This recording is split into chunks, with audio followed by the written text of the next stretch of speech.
नमस्कार, जय Hind. BPSC maker के एक और एपिसोड में आप सभी का स्वागत है। आज के इस वीडियो में 29 जून 2024 से संबंधित प्रश्नों को आप देखेंगे, जिसमें बिहार राष्ट्रीय अंतर्राष्ट्रीय तीनों घटनाओं का संग्रह होगा और हमेशा की तरह तमाम जानकारी हम आपको यहाँ पर विस्तृत तौर पर देने वाले हैं। आपको बता दूं, अगर आप पहली बार इस सीरीज से जुड़े हैं, ध्यान रखेंगे ये सीरीज बिहार के प्रतियोगी परीक्षाओं पर केंद्रित है। इसको आप पूरी तरह से फॉलो करके बीपीएससी सहित बिहार के प्रतियोगी परीक्षाओं में बेहतर स्कोर कर सकते हैं।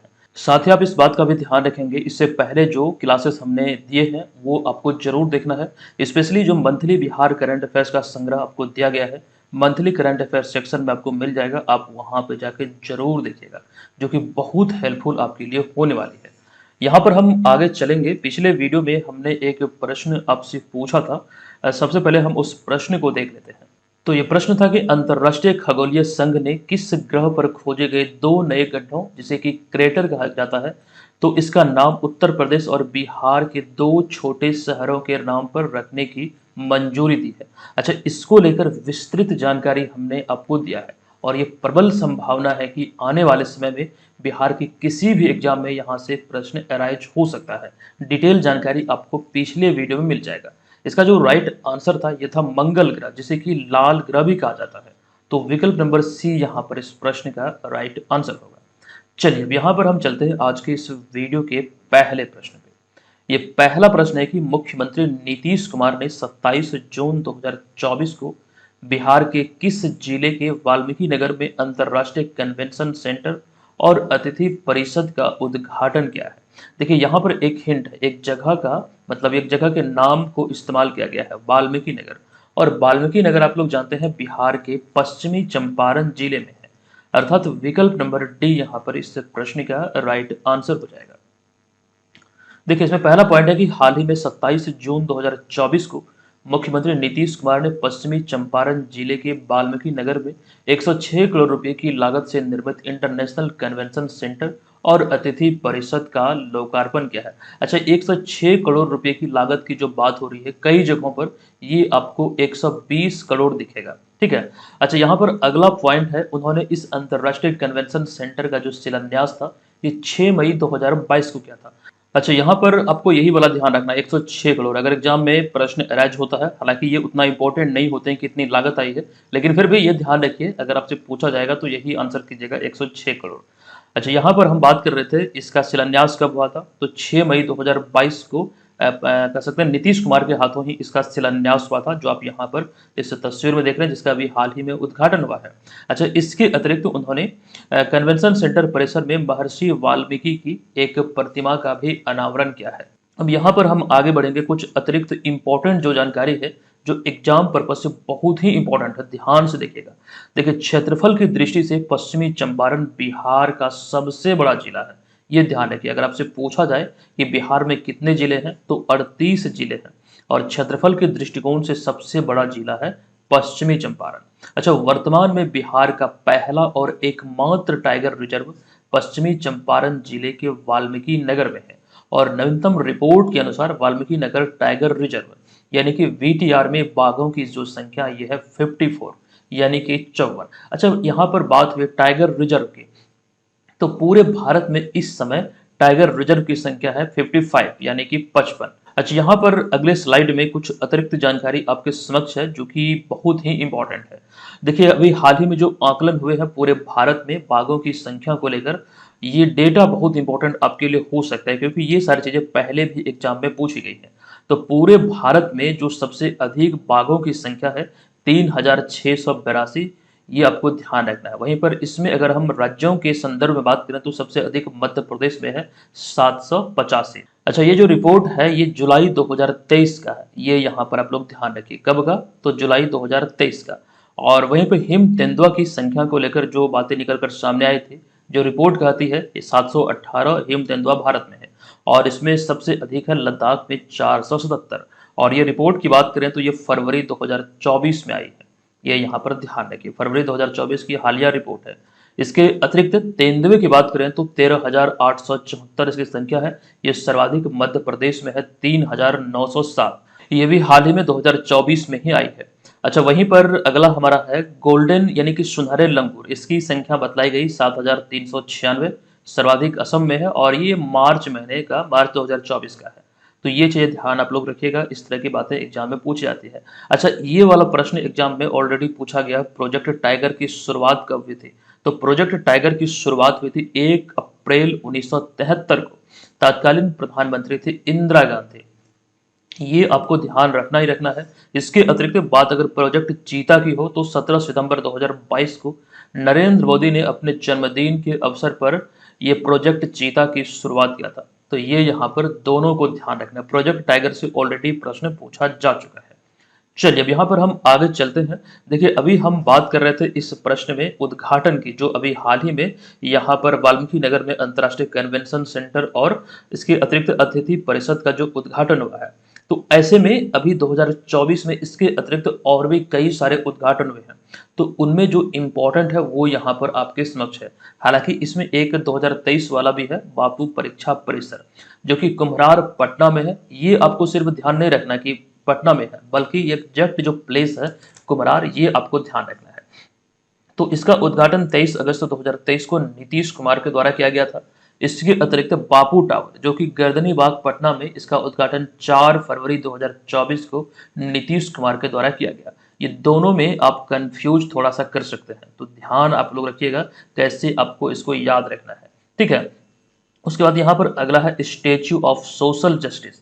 आंध्र प्रदेश में इसका खास करके उद्घाटन किया गया 19 फरवरी 2024 को, फरवरी नहीं बल्कि जनवरी 2024 को, यहाँ के मुख्यमंत्री जगन मोहन रेड्डी के द्वारा। स्वामी नारायण मंदिर, जो कि अबू धाबी में, अभी हाल ही में अबू धाबी जो संयुक्त अरब अमीरात की राजधानी है, यहीं पर 14 फरवरी 2024 को नरेंद्र मोदी द्वारा इसका उद्घाटन किया गया। और ये अबू धाबी या फिर यूं कहें संयुक्त अरब अमीरात में बना पहला हिंदू मंदिर है, ये ध्यान रखिए। अगला है सुदर्शन केबल पुल, जो कि द्वारका गुजरात में, इसका उद्घाटन नरेंद्र मोदी द्वारा 25 फरवरी 2024 को किया गया। डॉल्फिन रिसर्च सेंटर पटना, जो कि बहुत ही खबरों में था, बहुत दिनों से इसमें कार्य चल रहे थे। इसका उद्घाटन पटना में 4 मार्च 2024 को नीतीश कुमार के द्वारा किया गया। अच्छा, सेला सुरंग, जो कि बहुत ज्यादा खबरों में भी रहा था, अरुणाचल प्रदेश से संबंधित है, 9 मार्च 2024 को इसका उद्घाटन नरेंद्र मोदी द्वारा किया गया। दूसरा प्रश्न है, वाराणसी में आयोजित राष्ट्रीय फिजियोथेरेपी वार्षिक अधिवेशन काशी फिजियोकॉन 2024 में बिहार के किस चिकित्सक को फिजियो ऑफ द ईयर सम्मान से सम्मानित किया गया? इनका नाम क्या है? तो राइट आंसर होगा विकल्प number A, doctor Rajesh Kumar सुमन।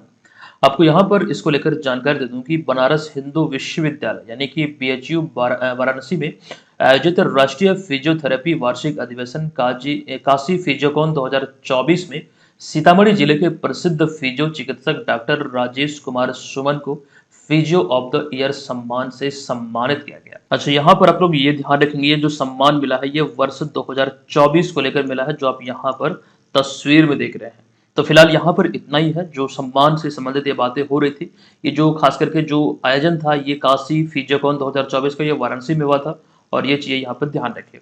चलिए, फिलहाल हम आगे बढ़ते हैं और आपको ले चलते हैं तीसरे प्रश्न पे। ये तीसरा प्रश्न है कि निम्नलिखित में से कौन सा देश हाल ही में 26 जून 2024 को अंतरराष्ट्रीय सौर गठबंधन यानी कि इंटरनेशनल सोलर अलायंस, जिसे कि शॉर्ट में कहा जाता है आईएसए, तो इसमें पूर्ण सदस्य के रूप में शामिल होने वाला 100वां सदस्य देश बना है? इस देश का नाम है पराग्वे, यानी कि विकल्प नंबर ए यहाँ पर इस प्रश्न का राइट आंसर होगा। इसमें पहला पॉइंट है कि हाल ही में 26 जून 2024 को दिल्ली में पराग्वे पूर्ण सदस्य के रूप में अंतर्राष्ट्रीय सौर गठबंधन में शामिल होने वाला 100वां सदस्य देश बन गया है। हालांकि अब तक 119 देशों ने आईएसए फ्रेमवर्क समझौते पर हस्ताक्षर किया है, लेकिन अगर हम आईएसए की पूर्ण सदस्य की बात करें तो इसमें 100वां सदस्य अभी हाल ही में बना है पराग्वे, ये ध्यान रखिएगा।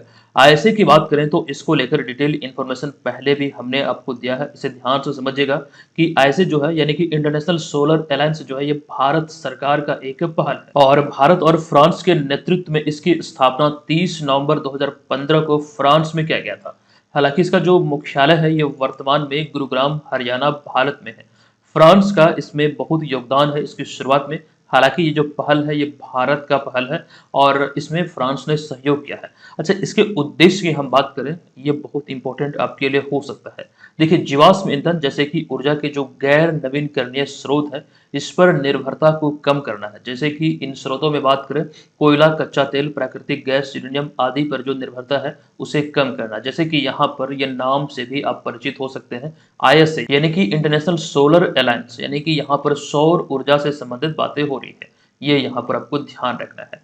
अच्छा, आपको एक जानकारी और भी अतिरिक्त मैं दे दूं, प्रारंभ में केवल वह देश जो कर्क रेखा से मकर रेखा के बीच में स्थित थे वही ISA के सदस्य बनने के पात्र थे, किंतु 2020 में ISA फ्रेमवर्क समझौते में संशोधन किया गया, जिसके तहत अब संयुक्त राष्ट्र के सभी सदस्य यानी कि ISA के सदस्य बन सकते हैं। ये बातें निकल कर आई 2020 में, जो ये समझौता हुआ था वहां पर, मतलब ये संशोधन हुआ था वहां पर। ये चीज यहाँ पर आपको ध्यान रखना है।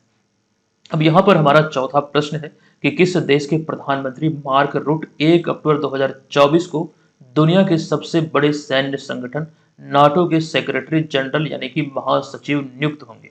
देखिए, इसका राइट आंसर जो होगा ये है विकल्प नंबर डी, यानी कि नीदरलैंड। यहाँ पर इस प्रश्न के बारे में हम बात करें तो नीदरलैंड के निवर्तमान प्रधानमंत्री मार्क रूट को नॉर्थ अटलांटिक ट्रीटी ऑर्गेनाइजेशन यानी कि नाटो का नया महासचिव नियुक्त किया गया है, जिन्हें आप यहाँ पर इस तस्वीर में देख रहे हैं। हालांकि आपको एक बात यहाँ पर यह जरूर ध्यान रखना है कि वे 1 अक्टूबर 2024 को नाटो के नए महासचिव के रूप में, यहाँ पे देखिए मे अलग है और जेंस अलग है, दोनों सट गया, यहाँ पर बीच में स्पेस है, तो नए महासचिव के रूप में जेंस स्टोलनेटबर्ग का स्थान लेंगे, ये यानी कि इस पद पर है और पिछले 10 साल से ये इस पद पर है। अच्छा, नाटो के बारे में बात करें तो नीदरलैंड जो है ये नाटो का संस्थापक सदस्य है और पिछले 75 वर्षों की हम बात करें तो 75 साल पुराने इस गठबंधन का नेतृत्व करने वाले नीदरलैंड के ये चौथे व्यक्ति बनेंगे। कौन? तो जिनकी बात यहाँ पर कर रहे हैं, नीदरलैंड के जो वर्तमान प्रधानमंत्री हैं मार्क रूट, इनके ये चौथे व्यक्ति होंगे जो इस गठबंधन का यानी कि इस कह सकते हैं संगठन का खास करके महासचिव नियुक्त होंगे। आपको एक बात यहाँ पर यह ध्यान रखना है कि हाल ही में नाटो खबरों में रहा था। दरअसल 4 अप्रैल 2024 को नाटो का 75वां स्थापना दिवस मनाया गया है। इसकी स्थापना हुई थी 4 अप्रैल 1949 को और इसका जो मुख्यालय है ये ब्रुसेल्स बेल्जियम में है। इसका जो हेडक्वार्टर है ये ब्रुसेल्स बेल्जियम में है। अच्छा, नाटो के उद्देश्य की बात करें तो नाटो जो संगठन है इसका जो उद्देश्य है यूरोपीय देशों को एक सूत्र में संगठित करना और आक्रमण के समय अवरोधक की भूमिका निभाना। यानी कि अगर कोई आक्रमण होता, बाहरी आक्रमण, तो सारे यूरोपीय देश संगठित होकर उसका मुकाबला करेगी। कुछ इस प्रकार का ये गठबंधन है, ये संगठन है, ये यहाँ से ध्यान रखिएगा। अच्छा, इसके अतिरिक्त आपको एक जानकारी ये भी दे दूं कि हाल ही में मार्च 2024 में स्वीडन जो है ये नाटो का 32वां सदस्य बना है। कब? तो रिसेंटली मार्च 2024 में। अच्छा, एक जानकारी और भी है कि 33वां नाटो शिखर सम्मेलन 11 से लेकर 12 जुलाई 2024 तक विनियस लिथुआनिया में आयोजित किया गया था। बहुत इंपॉर्टेंट है, अब तक इसका 33 शिखर सम्मेलन आयोजित हो चुका है और इसमें 32 सदस्य देश हैं, तो ये चीज ध्यान रखिए। हालांकि नाटो को लेकर तो ये जानकारी आपको याद रखना ही है। इसके अतिरिक्त दो और संगठन है जैसे कि सार्क और बिम्स्टेक, ये भी बहुत इंपॉर्टेंट होते हैं, कई बार यहाँ से एग्जाम में प्रश्न बने हैं। इन दोनों को आप यहाँ पर देख सकते हैं। वीडियो को थोड़ा सा पॉज कर लीजिए और इसे जरूर पढ़ लीजिए, बहुत इंपॉर्टेंट ये आपके लिए हो सकता है। अब यहाँ पर हम आ चुके हैं अगले 5वें प्रश्न पे। ये प्रश्न है कि निम्नलिखित में से किस राज्य की विधानसभा ने हाल ही में राज्य का नाम बदलने का प्रस्ताव पारित किया है? ये प्रस्ताव अभी हाल ही में किस राज्य की विधानसभा में पारित किया गया? देखिए, इसका जो राइट आंसर होगा ये होगा केरल, यानी कि विकल्प नंबर ए इस प्रश्न का सही आंसर है। आपको बता दूं कि केंद्रीय गृह मंत्रालय द्वारा पहले प्रस्ताव की समीक्षा करने और कुछ मामूली बदलावों का सुझाव देने के बाद हाल ही में 24 जून 2024 को केरल राज्य विधानसभा ने सर्वसम्मति से एक प्रस्ताव पारित किया, जिसमें केंद्र से राज्य का नाम केरल से बदलकर केरलम करने के लिए एक संवैधानिक संशोधन लाने का आग्रह किया गया है। तो ये सारी बातें संबंधित है केरल विधानसभा से। केरल विधानसभा ने जो अभी हाल ही में संशोधन लाने का जो आग्रह किया है ये केरल राज्य के नाम बदलने को लेकर है, जिसका नाम बदलकर केरलम किया जाएगा। ये सारी बातें यहाँ पर कही गई। अगर इसकी पुष्टि होती है, अगर इसकी मंजूरी मिलती है तो नाम इसका केरलम हो जाएगा। अब यहाँ पे देखिए अगला पॉइंट केरल से ही संबंधित है। पिछले वीडियो में ही हमने ये जानकारी आपको दिया था कि केरल का कोझिकोड शहर जो है ये हाल ही में 23 जून 2024 को यूनेस्को ने इसे आधिकारिक तौर पर भारत का पहला साहित्य शहर यानी कि सिटी ऑफ लिटरेचर घोषित किया है। और ये बहुत बड़ी उपलब्धि है भारत के लिए, केरल के लिए और केरल के कोझिकोड शहर के लिए। ये यहाँ पर आपको ध्यान रखना है, साहित्य शहर चुना गया है और ये भारत का पहला साहित्य शहर है। अच्छा, केरल को लेकर एक बात ये भी ध्यान आप लोग रखेंगे कि अगले माह 25 से लेकर 28 जुलाई 2024 तक केरल में मालाबार नदी महोत्सव 2024 का आयोजन किया जाएगा, जिसमें दुनिया भर के प्रतिभागी भाग लेंगे। इसके अतिरिक्त केरल से जुड़ी हुई और भी जानकारी है कि केरल में शिशुओं की जो मृत्यु दर है ये भारत के अन्य राज्यों में सबसे कम है। यहाँ पर जो साक्षरता दर है वो बहुत अधिक है अन्य राज्यों की तुलना में, और इसी का परिणाम है कि यहाँ पर मृत्यु दर जो है वो ना के बराबर है या फिर यूं कहे बिल्कुल नहीं है। अच्छा, एक जानकारी और यहाँ पर ध्यान रखेंगे, वर्ष 2002 में केरल को यूनिसेफ और WHO द्वारा प्रथम शिशु सौहार्द राज्य यानी कि बेबी फ्रेंडली स्टेट के रूप में मान्यता दिया गया था। यानी कि मृत्यु दर जो यहाँ पर एकदम नील है, इसी कारण ये मान्यता दिया गया था। अच्छा, एक बात आपको यहाँ पर मैं आपको बता दूं कि देखिए यहाँ पर 2022 को लेकर ये पॉइंट हमने शामिल किया है, और ऐसा करने का एक ही रीजन है कि रिसेंटली जो भी एग्जाम आयोजित हुए हैं, करंट अफेयर्स के जो प्रश्न पूछे जाते हैं वो तो होते ही हैं, लेकिन पुराने तथ्यों को उसमें रिलेट कर दिया जा रहा है। ये चीजें देखने को मिल रहा है। तो इस तरह का प्रिपरेशन जब आप करेंगे तभी जाके आपको सफलता मिलेगी। अभी जो बदलता हुआ पैटर्न है बीपीएससी एग्जाम का, उसके अनुरूप हम बात कर रहे हैं।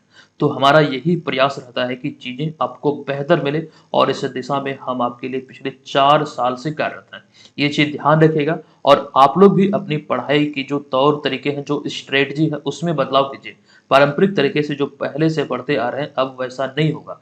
अब कंपटीशन बहुत टफ हो गया है, आपको दिन रात मेहनत करना पड़ेगा और सही जगह से चीजें एकत्रित करके पढ़नी होगी। तो करंट अफेयर्स के लिए एक वन स्टॉप सॉल्यूशन है बीपीएससी मेकर। आप यहाँ से बेहतरीन प्रिपरेशन कर सकते हैं। आपको कहीं भी भटकने की आवश्यकता नहीं है। आप दिल लगा के यहाँ से पढ़िए, जो मटेरियल हम आपको देते हैं बस उसी पे फोकस रहिए। और जब एग्जाम नज़दीक हो तो अगर आपको लगे कि आप अपनी तैयारी का आकलन कैसे करें, तो मार्केट से एक बुक ले लीजिएगा करंट अफेयर्स का कोई, उसको देखिएगा, सभी प्रश्न आपका सॉल्व होगा। क्योंकि हमारा ये बिल्कुल 100% प्रयास रहता है कि दुनिया में कहीं भी, बिहार सहित दुनिया में कहीं भी कोई घटना होती है, हम इस सीरीज में आपको जरूर बतलाते हैं। इस चीज को लेकर आप लोग आश्वस्त रहिएगा। बिल्कुल हम आपकी सेवा में तत्पर हैं और हम आपकी 100% मदद करेंगे। और अगर आपको वीडियो से हेल्प मिलती है तो अपने स्टडी रिलेटेड ग्रुप्स, अपने सहपाठियों और दोस्तों के साथ से जरूर शेयर कीजिएगा और हमारे बारे में जरूर बताइएगा, ताकि अधिक से अधिक लोगों की यहाँ से हेल्प हो सके। चलिए अब यहाँ पर हम चलते हैं अगले छठे प्रश्न पे। ये प्रश्न है कि निम्नलिखित में से किन्हें हाल ही में पेरिस ओलंपिक 2024 के लिए भारतीय पुरुष हॉकी टीम का कप्तान नियुक्त किया गया है। देखिए बहुत ज्यादा अभी खबरों में है पेरिस ओलंपिक 2024, और इसको लेकर अभी हाल ही में हॉकी इंडिया की तरफ से जो टीम का चयन किया गया है, इसमें कप्तान की जो जिम्मेदारी है ये हरमनप्रीत सिंह को दिया गया है। विकल्प नंबर ए यहाँ पर इस प्रश्न का राइट आंसर होगा। देखिए हॉकी इंडिया ने हाल ही में पेरिस ओलंपिक 2024 के लिए 16 सदस्यीय भारतीय पुरुष हॉकी टीम की घोषणा की है, और स्टार खिलाड़ी हरमनप्रीत सिंह को टीम की कप्तानी सौंपी गई है, जो आप यहाँ पर इन्हें तस्वीर में देख रहे हैं। आपको बता दूं कि 26 जुलाई से 11 अगस्त 2024 तक फ्रांस की राजधानी में ग्रीष्मकालीन 2024 पेरिस ओलंपिक खेलों का आयोजन होना है। अच्छा, किसी भी खेल को लेकर जो बड़े खेल आयोजन होते हैं, बड़ी प्रतियोगिता होती है, उसमें शुभंकर बहुत इंपॉर्टेंट होता है, जो उसका मस्कट होता है। तो इसका जो यानी कि पेरिस ओलंपिक खेल 2024 का शुभंकर है, ये है ओलंपिक फ्रिज, जो आप यहाँ पर देख रहे हैं। ये ओलंपिक फ्रिज और पैरालंपिक फ्रिज, ये दोनों आपको ध्यान रखना है। ओलंपिक और पैरालंपिक दोनों भी यहाँ पर आयोजित होना है। देखिए इसमें आपको एक जानकारी ये भी बता दूं कि इस ओलंपिक खेलों के लिए कुछ समय पहले, हालांकि ये जानकारी आपको दिया हुआ है, हमने इसी सीरीज में दिया था, अभिनव बिंद्रा को मसाल वाहक चुना गया है। अच्छा, अभिनव बिंद्रा की बात करें तो अभिनव बिंद्रा व्यक्तिगत रूप से ओलंपिक में स्वर्ण पदक जीतने वाले पहले भारतीय एथलीट हैं। व्यक्तिगत रूप से ओलंपिक खेलों में यानी कि ओलंपिक में स्वर्ण पदक जीतने वाले ये पहले भारतीय हैं, और ये एक तीरंदाज है, ये ध्यान रखिए। अच्छा, एक जानकारी बिहार के संदर्भ में भी यहाँ पर आपको ध्यान रखना है कि हाल ही में 21 जून 2024 को जमुई बिहार की विधायक श्रेयसी सिंह, जो कि एक निशानेबाज है, पेरिस ओलंपिक 2024 के लिए क्वालिफाई की है। आप इन्हें यहाँ पर तस्वीर में देख रहे हैं। तो ये बिहार से संबंधित है और बिहार के लिए बहुत बड़े गर्व की बात है कि किसी ओलंपिक खेल में बिहार की बेटी भाग लेगी। ये चीजें यहाँ से ध्यान आपको रखना है। चलिए अब यहाँ पर हम चलते हैं अगले प्रश्न पे। ये 7वां प्रश्न है कि पिछले 32 वर्षों में किस देश की क्रिकेट टीम ने पहली बार हाल ही में आईसीसी के किसी टूर्नामेंट में फाइनल में अपनी जगह बनाई, और ये टूर्नामेंट कौन सा है? तो T20 वर्ल्ड कप। अगर हम वर्ल्ड कप की बात करें किसी भी फॉर्मेट में, तो फाइनल में जगह बनाई है पिछले 32 वर्षों में पहली बार। ये टीम है दक्षिण अफ्रीका, यानी कि विकल्प नंबर डी यहाँ पर इस प्रश्न का राइट आंसर होगा। आपको इसको लेकर जानकारी यहाँ पर मैं दे दूं। फिलहाल यहाँ पर पहला पॉइंट है कि नवा T20 वर्ल्ड कप 1 से लेकर 29 जून 2024 तक वेस्टइंडीज और अमेरिका में आयोजित किया जा रहा है। ये दो देशों को, वेस्टइंडीज और अमेरिका को, इसकी मेजबानी मिली थी और इसी के तहत 27 जून 2024 को दक्षिण अफ्रीका ने अफगानिस्तान के खिलाफ खेले गए पहले सेमीफाइनल मुकाबले में 9 विकेट से जीत दर्ज कर पहली बार फाइनल में जगह बनाई है। यह पहला सेमीफाइनल मुकाबला था जो अफगानिस्तान और दक्षिण अफ्रीका के बीच खेला गया और दक्षिण अफ्रीका ने अफगानिस्तान को बुरी तरह हराया और ये पहली बार ऐसा हुआ है जब फाइनल में पहुंची है दक्षिण अफ्रीका की टीम किसी भी आईसीसी टूर्नामेंट के फाइनल में, ये ध्यान रखिए। अच्छा, दूसरा सेमीफाइनल मुकाबला भारत और इंग्लैंड के बीच हुआ। इंग्लैंड को बुरी तरह से भारत ने हराया है। यहाँ पे देखिए अगला पॉइंट है कि दक्षिण अफ्रीका पिछले 32 साल में पहली बार आईसीसी के किसी टूर्नामेंट के फाइनल में पहुंची है। इससे पहले सेमीफाइनल में 1992, 99, 2007, 9, 14, 15 और 2023 में पहुंची थी और ये 7 बार जो आपको दिख रहा है 2024 से पहले 7 बार, ओवरऑल 8 बार। तो इनमें आपको ध्यान रखना है कि 6 बार उन्हें हार का सामना करना पड़ा था। 1999 में ये ऑस्ट्रेलिया के खिलाफ सेमीफाइनल मुकाबला खेला गया था जो कि ड्रॉ हो गया था, ये ध्यान रखिए। और इतनी बार जो सेमीफाइनल मुकाबले में कह सकते हैं दक्षिण अफ्रीका हार रही थी, इसी वजह से दक्षिण अफ्रीका को चौकर्स कहा जाने लगा था। अच्छा, चौकर्स जो शब्द है इसका अर्थ क्या होता है? देखिए, किसी मतलब इंपॉर्टेंट समय में, खास समय में रुक जाना, ये कहा जाता है चौकर्स, यानी कि एक प्रकार से लुल पड़ जाना ऐसे अगर आसान शब्दों में कहें तो ये चीजें हो रही थी दक्षिण अफ्रीका के साथ और चौकर्स शब्द मतलब इसके लिए प्रयोग किया जा रहा था। चौकर्स कहा जाता था इस टीम को कि जब भी समय आता था तब ये अपना काम करना बंद कर देता था, रुक जाता था। टीम की जो व्यवस्था थी पूरी तरह से मतलब एक जिस तरह से परफॉर्मेंस करते हुए सेमीफाइनल तक पहुंचते थे वो चीजें यहाँ पर देखने को नहीं मिलता था, पूरी तरह से बिखर जाता था। अच्छा, एक जानकारी और भी ध्यान रखेंगे कि आईसीसी ने हाल ही में वेस्टइंडीज के क्रिस गेल, जमैका के उसेन बोल्ट, भारत के युवराज सिंह और पाकिस्तान के शाहिद आफरीदी को पुरुष T20 विश्व कप 2024 का ब्रांड एम्बेसडर नियुक्त किया था। इन चारों को यहाँ पर आप इस तस्वीर में देख सकते हैं। अच्छा, अगर हम बात करें आईसीसी T20 क्रिकेट विश्व कप की तो ये इसका नवा संस्करण है और इसको लेकर कुछ अहम जानकारी आपके समक्ष है।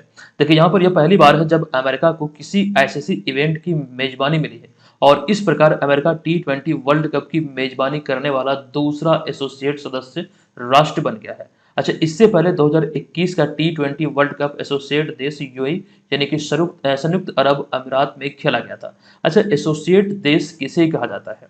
देखिए, यहाँ पर उसी चीज को हमने लिखा है कि जिन्हें आईसीसी ने टेस्ट क्रिकेट खेलने का दर्जा नहीं दिया है।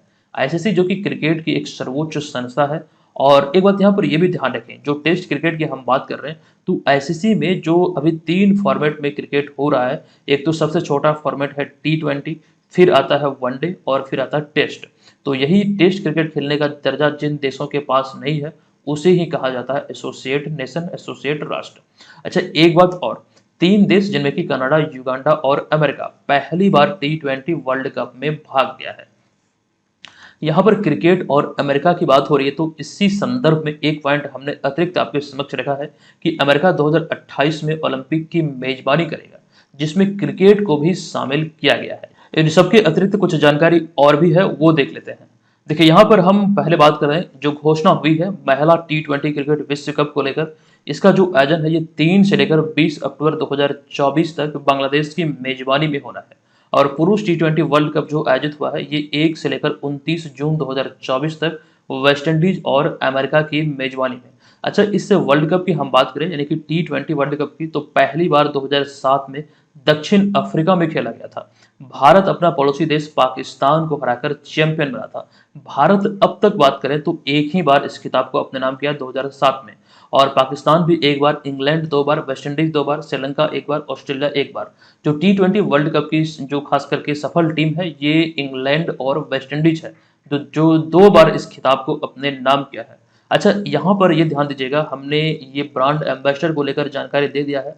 यहाँ पर महिला T20 क्रिकेट विश्व कप के बारे में लिखी गई है जानकारी। 2009 में पहली बार खेला गया था, और आपको ध्यान रखना सबसे अधिक 6 बार ऑस्ट्रेलिया ने इस खिताब को अपने नाम किया है।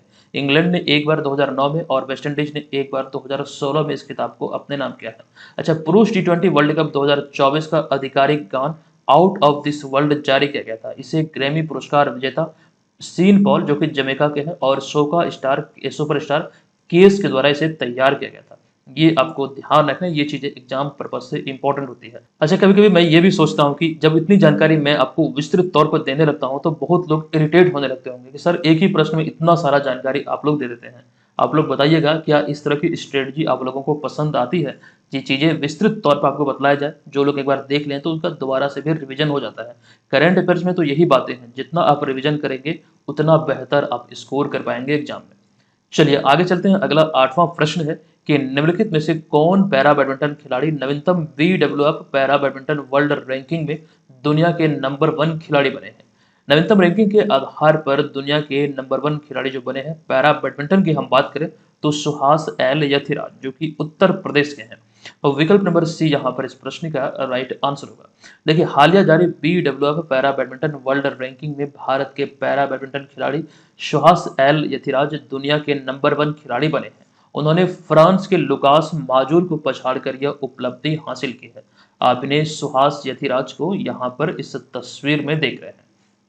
देखिए, एक जानकारी यहाँ पर यह भी है कि हालांकि टॉप 5 की सूची में वर्तमान में भारत के सुकांत कदम भी शामिल है, जो कि टॉप 5 की सूची में 5वें स्थान पर है, जो वर्ल्ड रैंकिंग है पैरा बैडमिंटन खिलाड़ियों की, ये ध्यान रखिए। अच्छा, सुहास एल यथिराज की बात करें तो उत्तर प्रदेश कैडर के 2007 बैच के IAS अधिकारी हैं, और उन्होंने टोक्यो पैरालंपिक खेल 2021 में रजत पदक यानी कि सिल्वर मेडल हासिल किया था। ये आप लोग ध्यान रखेंगे।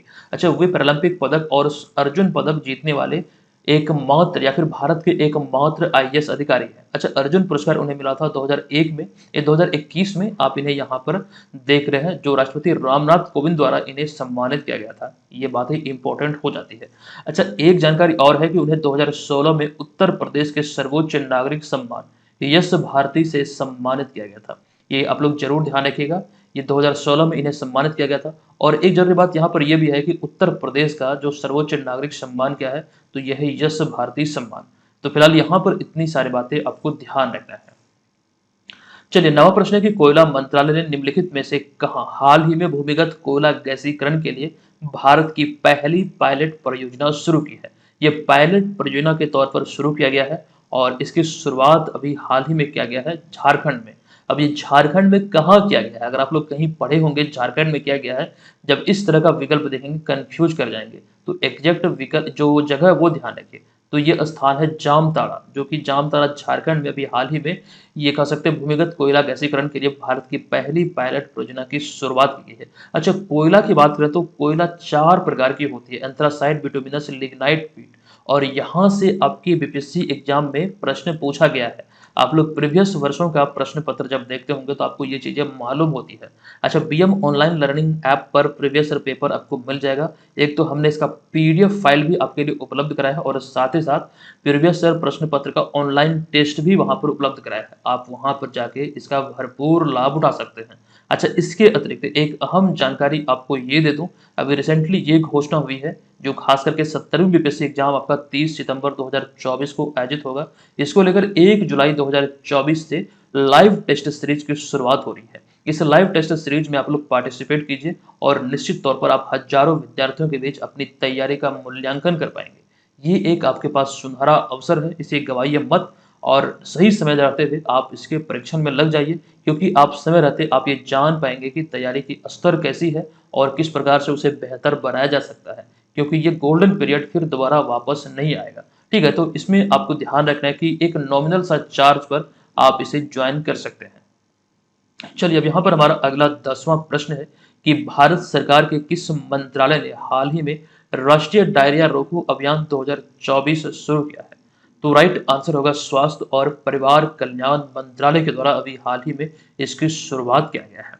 अच्छा, इसमें पहला पॉइंट है केंद्रीय स्वास्थ्य एवं परिवार कल्याण मंत्री जेपी नड्डा ने हाल ही में राष्ट्रीय डायरिया रोको अभियान 2024 की शुरुआत की है और जिसका उद्देश्य डायरिया से होने वाले बच्चों की मृत्यु को शून्य करना है, यानी कि इसे समाप्त करने की दिशा में इसकी शुरुआत किया गया है।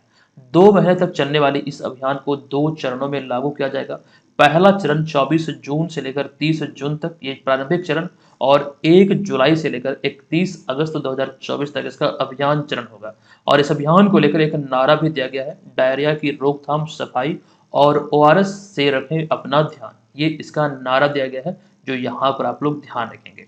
अच्छा, अभी बात जो हो रही थी स्वास्थ्य और परिवार कल्याण मंत्रालय की, तो केंद्रीय मंत्री जो है इस विभाग के ये जेपी नड्डा है जो कि बीजेपी के राष्ट्रीय अध्यक्ष भी हैं। हालांकि यहाँ पर इस मंत्रालय यानी कि अगर हम बात करें स्वास्थ्य मंत्रालय की बिहार के संदर्भ में, तो बिहार के जो स्वास्थ्य मंत्री हैं वर्तमान में यह है मंगल पांडे। अच्छा, मंगल पांडे को लेकर ये भी ध्यान रखेंगे कि बिहार की कृषि मंत्री भी हैं वर्तमान में। संयुक्त तौर पर दोनों मंत्रालय की जिम्मेदारी इन्हें सौंपी गई है। चलिए अब यहाँ पर हम चलते हैं अगले प्रश्न पे। प्रश्न है कि निम्नलिखित में से किन्हें हाल ही में भारत के पहले एआई विश्वविद्यालय के कुलपति नियुक्त किया गया है? तो राइट आंसर होगा साइमन मार्क, यानी कि विकल्प नंबर सी इस प्रश्न का राइट। यहाँ पर देखिए मार्किंग जो है वो गलत हुआ है, सी नंबर यानी कि साइमन मार्क इसका राइट आंसर होगा। साइमन मार्क को भारत के पहले एआई समर्पित संस्थान यूनिवर्सल एआई यूनिवर्सिटी मुंबई का कुलपति नियुक्त किया गया है। इसके साथ ही वे किसी भारतीय विश्वविद्यालय में इस तरह का पद संभालने वाले पहले विदेशी नागरिक बन गए हैं और इस तरह की जो चीजें हो रही है भारत में पहली बार हुआ, ये भी आपको ध्यान रखना है। अच्छा, साइमन मार्क को लेकर ये ध्यान रखेंगे मूल रूप से वे अमेरिका के निवासी हैं। तो फिलहाल यहाँ पर इतनी ही जानकारी है। चलिए चलते हैं अगले प्रश्न पे। प्रश्न है कि प्रत्येक वर्ष किस तिथि को दुनिया भर में सूक्ष्म लघु एवं मध्यम उद्योग दिवस यानी कि एमएसएमई दिवस मनाया जाता है? तो प्रत्येक वर्ष ये माना जाता है 27 जून को, इस वर्ष भी मनाया गया है। अतः विकल्प नंबर बी यहाँ पर इस प्रश्न का राइट आंसर होगा। चलिए आज की इस वीडियो को हम यहाँ पर समाप्त करते हैं, चलते हैं आज के इस वीडियो के प्रश्न की ओर। ये प्रश्न है कि 10 से 16 जून 2024 तक बिहार में पहली बार आयोजित हुई बिहार विमेन्स कबड्डी लीग यानी कि BWKL का खिताब किस टीम ने अपने नाम किया है? बहुत इंपॉर्टेंट ये प्रश्न है, इसकी जानकारी ऑलरेडी हम आपको दे चुके हैं। आपको कमेंट बॉक्स में जाना है, बताना है इसका राइट आंसर क्या होगा।